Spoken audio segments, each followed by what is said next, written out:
I evo, Kikica se sprema da pliva svojim čuvenim delfin stilom. Znači, ovo su pripremne radnje. I evo ga, sada će polako, posle kratkotrajnog zagrevanja, uranja u vodu. Sad ćemo da vidimo taj čuveni delfin stil. Nameštanje naočara za plivanje, da ne uleti vodica slana u okice.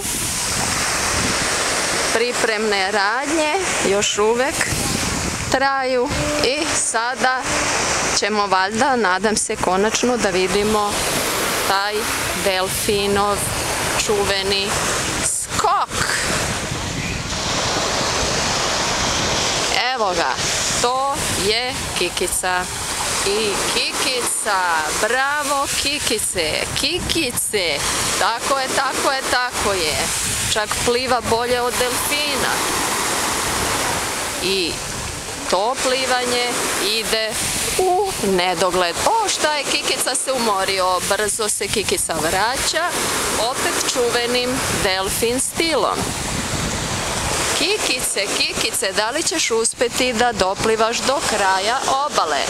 Nadamo se da hoće, jer je u odličnoj kondiciji, pripremne radnje su bile opsežne. Evo ga, Kikica